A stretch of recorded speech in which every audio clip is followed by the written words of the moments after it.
Welcome, investors, to the Absolute Return Podcast, your source for stock market analysis, global macro musings, and hedge fund investment strategies. Your hosts, Julian Klimachko and Michael Kesslering, aim to bring you the knowledge and analysis you need to become a more intelligent and wealthier investor. This episode is brought to you by Accelerate Financial Technologies. Accelerate, because performance matters. Find out more at accelerateshares.com. Welcome, folks, to the Absolute Return Podcast. On today's show, we welcome special guest, Footprint CEO Troy Swope.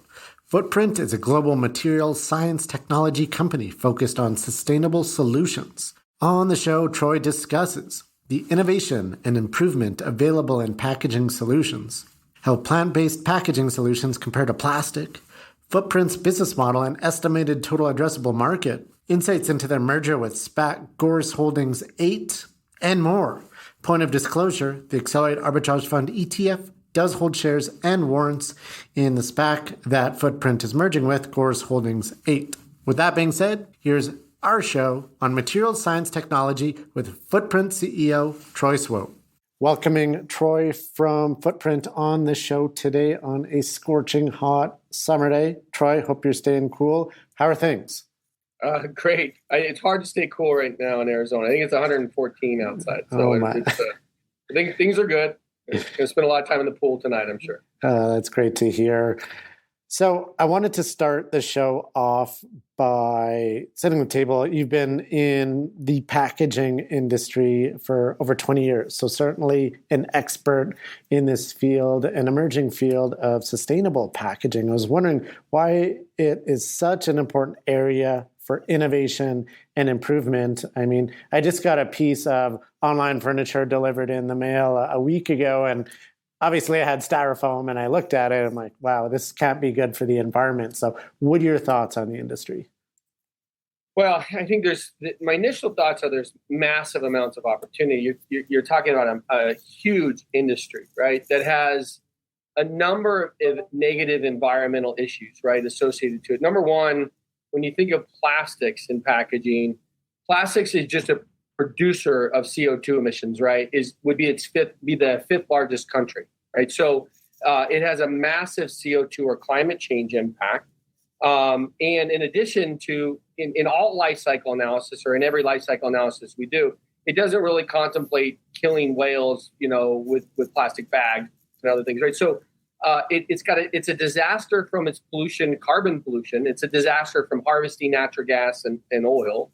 It's a disaster from it's in every one of us. We're all eating plastic every day. We get about a credit card's worth of plastic a week. And it's a disaster for what it's doing to the oceans, right? So that to me creates massive opportunity to innovate and develop technologies that help the planet heal. You could have significant impacts. Footprint is having massive impacts on climate change, obviously pollution, and certainly number one for us. And our origin came from, we identified that plastics were in your bodies while we were working at Intel. We stumbled on the fact that plastic was contaminating Intel's products, and we started experimenting with food, going, hey, what's on these? And so way before Bloomberg came out with their article and Rolling Stone came out with their article, we knew plastics. We were eating plastics, right? So number one is we got to get plastics out of our bodies, right? It's got massive impacts to us, causing us to live less healthy lives, causing endocrine disruption issues, right? So back to your very simple question is, how do I see the industry? It's just tons of opportunity to have a massive, very positive impact on the planet and human health. I'm sure no one's happy knowing that they eat a credit card of plastic in a very brief moment of time. Now, speaking on that, you guys at Footprint are doing something about this. You have plant-based solutions that are meant to replace plastic-based packaging and different products and things of that nature. What are some of the pros and cons compared to plastic outside of the broad-based ones that you touched on, specifically from a company's perspective? I assume companies are, they're moving to more sustainable solutions. What are you seeing from some of your customers and prospective customers? If there was a technology available that was even remotely close in performance and cost, they're going to change in scale, right? You need to have massive amounts of billions and billions of trillions of units to replace plastic, right? So what I see from every business is that there is performance and even competitive on price. You got to be in the ballpark. You don't have to be, at parity. If you're competitive on price, but performance is the bigger issue. If you have the performance where you protect the food product, all these companies want to change. They want to do the right thing. And we see that. I think back to your previous question, I think you're asking what are some of the benefits of plastic? So plastic's a disaster. I'm using that word again. I got to come up with a synonym for that. But it's a disaster from, its end of life and harvesting oil and the human health. But it is really cheap and efficient to produce now, right? Because it's got 50 years of innovation and process technology innovation to where they can produce it quickly, efficiently. It is does a great job of protecting the food product, right? So you can seal out, you could flush nitrogen, you can seal out oxygen, you could it's a great oil barrier, all those things, right? So food performance protection is great. I think that is the challenge. Is it's done a good job of preserving food, right, and protecting food. So we have to come up with solutions that compete with it on a performance basis. And so what is the difference in cost between your solution and plastics? The reality is we're pretty close to parity, Michael, but we are a superior product, right? So, an example of our product goes into, for frozen food, goes into an oven and or a microwave. The plastic can't do an oven. We have a superior product. We generally like to sell it as a superior product. So we sell what the market will bear. The reality is, though, we can be at parity with plastic if we have to be. And now, a word from our sponsor, Accelerate, one of Canada's most innovative and fastest growing alternative investment solution providers, with a suite of institutional caliber alternative ETFs for investors seeking diversification and long-term performance. The Accelerate Arbitrage Fund, symbol ARB on the TSX, is the world's first SPAC-focused ETF with a diversified portfolio of SPAC and merger arbitrage opportunities in an easy-to-use, low-cost ETF. The Accelerate Arbitrage Fund ETF trades under the symbol ARB on the Toronto Stock Exchange. Find out more at accelerateshares.com. Now, Troy, you mentioned this massive total addressable market available for Footprint's products. For the benefit of our listeners, can you frame that in terms of the size that investors are looking at here? It's about $310 billion annually worldwide. So that includes, you have about $150 million in rigid plastics is really our sweet spot today. Rigid plastics being like your Kraft macaroni. When you go through a supermarket, most everything there is rigid. So there's a real opportunity for us there. And that's another really big, and we haven't framed out that one. And then replacing where you see fiber, like your Starbucks or your Tim Hortons cups, where they have plastic liners in there with a fiber cup. I mean, it's kind of misleading to the consumer. A lot of us don't know that there's plastic in there. That's another TAM to us. I mean, you're talking about a massive, well over $300 billion TAM. We have, again, a real sweet spot in about $150 billion, where we have a very sweet spot where we compete in today.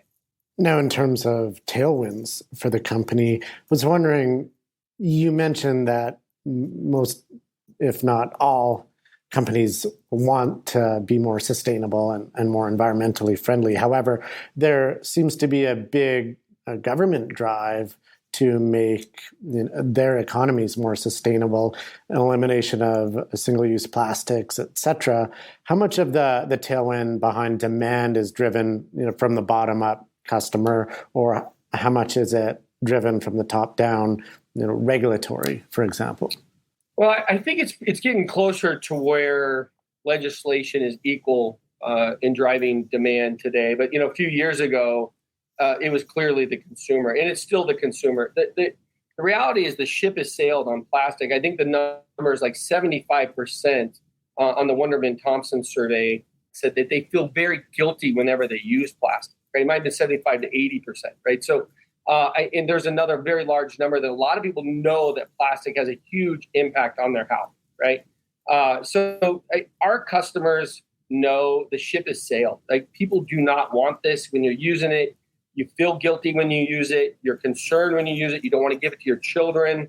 And we've been educated in the last 5 years on the health impacts of plastic. And we could see the visual pollution impacts as well.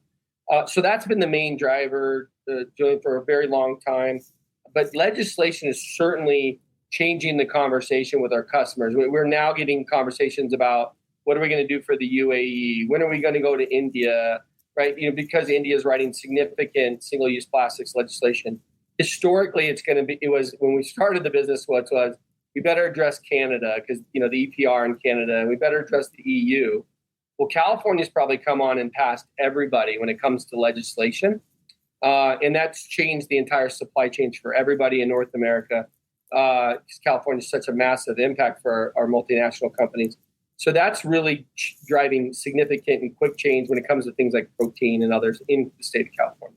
And speaking of those changes, your customer base, real who's who of blue chip, large cap companies. You got McDonald's, Nestle, Procter & Gamble. Can you give us some examples of how they're using Footprint solutions out in the field right now? Well, the entire frozen food section for ConAgra, we're working on it. And we've converted Healthy Choice, Hungry Man, are all converted into plant-based solution for ConAgra. We are working in margarine products for Upfield and ConAgra.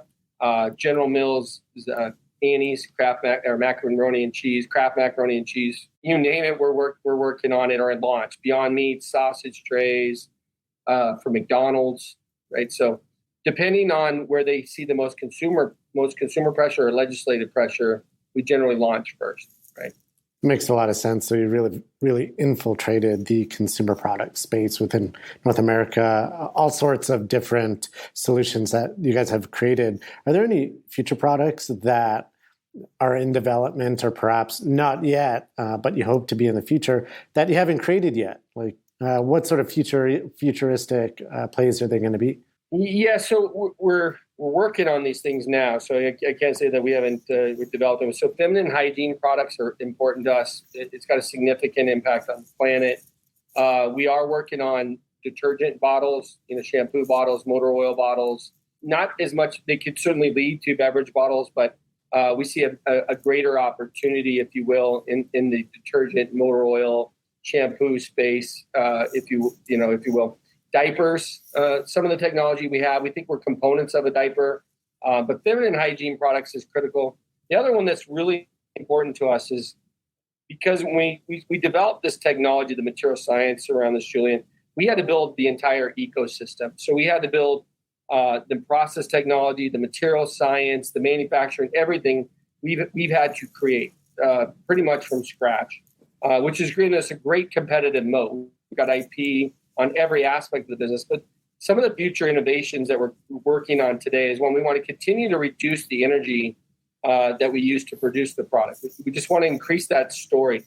We are already a significant CO2 reduction, and we want to be 100% net zero water. So we don't want to have any net water use, right? So the innovations around that and the innovations around energy use specifically in our factories will lead to not only allow us to get to 100% renewable energy, but we think there's really that's potentially another revenue path for Footprint, is that we could take some of these things which are symbiotic to what we're doing today and actually create, and help the planet in other ways. I did want to touch on the revenue and company's business model. Specifically, you do get these long-term customer contracts. And with that, you do have pretty good insight into future revenue and growth. Can you touch on the business model?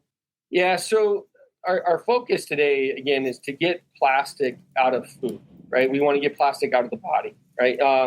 And the way we do that is we go to the biggest retailers and the biggest CPGs in the world. We used to walk through a supermarket and then we'd see a product and go, yes, we can work on this. Let's call them. Generally now we have all the relationships, and it's just taking the existing pipeline and working with our customers on just expanding our capabilities and expanding their product portfolio in our product. So today we engage the customer. We align on what the product needs. So if it's margarine, I got an example here of a margarine tub. If it's margarine, we need to understand what's the use case. So how is the product applied? Is it hot oil and then it gets cold, solidified, the temperatures? How does all that work? How long is the shelf life? So do we need to control not only oil barrier? Do we need an oxygen barrier? Once we align on all that, We create a technology target spec. We officially move the product into development. And then after development is completed, so we demonstrate performance on a fairly large sample size. We demonstrate it in high volume production. We usually run a pilot of some sort with the customer, get some consumer feedback, and then we get revenue under contract. And to your point, we will by the end of this year have sold out 2024. We're currently building 1.7 million square feet in Mexico. It's almost all completed. We're just now moving in the lines today. We are completed a lease in Poland. We'll have Poland 1 completely filled out by the end of next year. So it's and we will. Right now, we're about 2 years. The commitments are about 2 years ahead of when we start the factory. We want to close that gap to where it's about a year. This podcast is brought to you by Accelerate, one of Canada's leading alternative investment solution providers. Do you want to hedge your investment portfolio and protect your nest egg from significant drawdowns? Look no further than the Accelerate Absolute Return Hedge Fund, a long-short equity ETF that trades under the ticker symbol HEDGE, HDGE, on the TSX. Hedge, your uncorrelated portfolio diversifier. Find out more at accelerateshares.com. And I'm sure that would really factor into the sort of payback periods that you're seeing on each manufacturing facility. Can you talk a little bit about the unit economics of the business? The process technology, if you think about the cost curve of the business, the process technology and our innovations around there so fast that we're constantly improving our capital structure and CapEx needs. We've reduced it since November. So the payback period is probably somewhere around 2.5 to 2.7 years payback period on a factory. But that's improving. We're continuing to improve that. One of the huge advantages we have over plastic is plastic resin. So everything else is in our innovation window. It's energy and labor. All of that can be innovated. We are constantly improving our energy use, right? So from our first process technology to Gen 1 to our fourth generation Gen 4 that we have now, we've reduced energy by 40%, right? So we're drastically improving, and we're continuing to improve on that. And then if you look at, in that innovation window as well, labor is all about how do we reduce our labor and headcount is through, you can automate, cycle times can be improved, you can increase more units per platen. All those things are in that innovation window, an opportunity for us to continue to reduce our costs. So the long-term economics of the plant-based technology are substantially better than a resin-based technology. And increasing these efficiencies, I assume, only widens your competitive moat that you discussed. Now, with respect to that, what does the competitive landscape look like? Obviously, this is a fairly new industry. What are your competitors doing, and how does Footprint stand out? Well, I think what's difficult for us sometimes when you guys, and I show you this General Mills, sorry for everybody that can't see this, and you go to your local store and find General Mills, Annie's, mac and cheese, and you can find Footprint's technology. But the difference is that this technology here has about 2,600 invention disclosures to produce. It's drastically, although the technologies look the same, drastically different performance. So when you talk about the competitive landscape, a lot comes out of China today. There's a lot of sourcing agents here in the U.S. and in Canada that procure out of China, and it's the takeout containers. You might see some stuff in some quick service restaurants, but that's where, and there's a ton of opportunity there, Julian. There's a ton of opportunity. Our sweet spot is really more innovative, longer barriers, shelf life, oxygen barriers, oil barriers. We have a real competitive moat in transforming the supermarket. And our focus is to transform the supermarket. Now, we certainly work with McDonald's and Starbucks and others where we see those innovative opportunities and differentiated opportunities. But our focus and sweet spot is transforming the supermarket, and the other stuff just happens. So in terms of pursuing this goal of transforming the supermarket, do you think that these plastics, single-use plastic bags, packaging, things of that nature, will those ever go away? And if so, how long to replace them with Footprint products? I think, yes, it's gonna 100% go away. And Footprint is certainly one of the leaders in that transformation, but you're going to see a combination of reuse. You're going to see a combination of aluminum. And and a big part of footprint technologies that are going to transform the supermarket. But we're going to have to change some of our behaviors in some cases relative to bags and in some other areas. But the center of the supermarket and your proteins, your dairies, and frozen food footprint's going to transform. And then a combination of footprint and aluminum and glass is going to transform the beverage section. I did want to touch on the recently announced deal to go public through a SPAC Gores Holdings VIII. And this team is one of the most reputable SPAC sponsors out there. So besides their track record, which is pretty exceptional over the years, what other reasons did you decide to go public this route? Well, when we chose, it was last year at this time. Frankly, Julian, that's where the deals were happening. If you found a right sponsor, I think the vehicle of a SPAC to go public is a good vehicle with the right sponsors. Unfortunately, what happened, I think, to SPACs is you got a lot of sponsors that weren't really pros at it. Gores is a true pro. That's all they do. And then they know how to do due diligence. They know how to, if a company's ready for prime time, if you will, for the public markets. And so we felt with the right sponsor that the deal certainty, the proceeds certainty was the right path for us. Now, I think the entire market isn't trading on fundamentals today, regardless of SPAC or not. We're probably, everyone's experiencing that. We're not sure if we will or not. We have such a strong E presence that I think in such a very good business and huge demand and a huge competitive lead, we might not be impacted by the same forces that we see the macro forces today.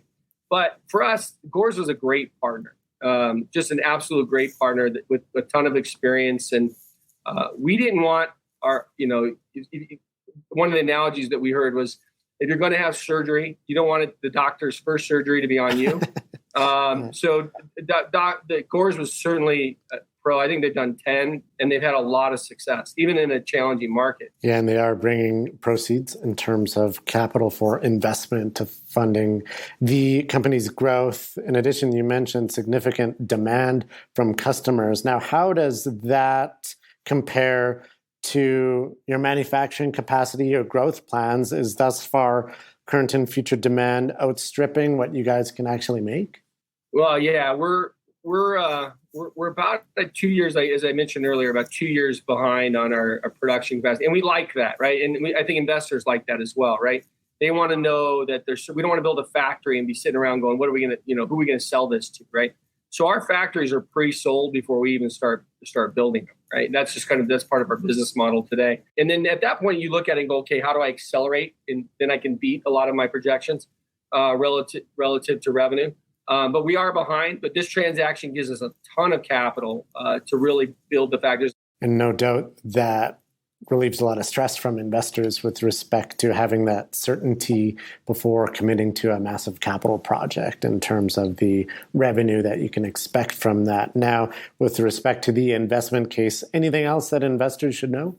Well, I think some of the highlights of this business is this is not a science project. I think unfortunately there's been some SPACs out there that have looked really good on PowerPoint. We have a lot of the great attributes of a packaging company from an investment side, right? Very consistent, very reliable, growth and performance. But we're in a sector that's exploding growth. It's completely transforming. I think the last time we saw this transformation in the supermarket is when everything went from aluminum to plastic, right? So you're seeing a massive transformation and a massive opportunity for the planet. And I think some of the other highlights is, and Julian, I was talking to you about it earlier. Footprint expects if we've already seen some recognition from Fast Company and Newsweek and CNBC and some others is on our environmental impacts. We really believe that we're a true environmental impact. When you look at the E and ESG. Our E is not debatable. I mean, you could really debate aluminum's impact on the planet and recyclability rates and, harvesting and, mining for aluminum. But there's no debate on footprint's impact on the planet. And with our innovations, our background from Intel and our innovations in how we process the technology, we believe in short order here, we'll be recognized as one of the most, if not the most environmentally impactful company on the planet. And in the reality, the reason we feel so strongly about this, as I mentioned earlier, is all the ways that plastic is so harmful to the planet. Human health impacts, pollution impacts, climate change impacts. It's just, I could come up with a better term, but it's a disaster. It creates a huge opportunity for us. Oh, no doubt. And we see these themes every day. ESG, sustainability, impact investing are becoming more and more top of mind for allocators and investors. And no one wants to be ingesting a credit card of plastic every week or month or so. So you guys are doing great work. The SPAC, the ticker symbol is GIIX once the merger closes. The new symbol will be FOOT, FOOT. So Troy, thanks for coming on the show today. Wishing you the best of luck with Footprint. And I'll certainly be looking for your solutions in my fridge and my cupboard because, we all want to make this transition to something more sustainable and obviously more healthy, get this plastic out of our bodies. So thanks for doing great work. Oh, thank you so much. Thanks for having me. All right. Bye, everybody. Thanks for tuning in to the Absolute Return Podcast. This episode was brought to you by Accelerate Financial Technologies. Accelerate, because performance matters. Find out more at accelerateshares.com. The views expressed in this podcast are the personal views of the participants and do not reflect the views of Accelerate. No aspect of this podcast constitutes investment, legal, or tax advice. Opinions expressed in this podcast should not be viewed as a recommendation or solicitation of an offer to buy or sell any securities or investment strategies. The information and opinions in this podcast are based on current market conditions and may fluctuate and change in the future. No representation or warranty, expressed or implied, is made on behalf of Accelerate as to the accuracy or completeness of the information contained in this podcast. Accelerate does not accept any liability for any direct, indirect, or consequential loss or damage suffered by any person as a result of relying on all or any part of this podcast, and any liability is expressly disclaimed.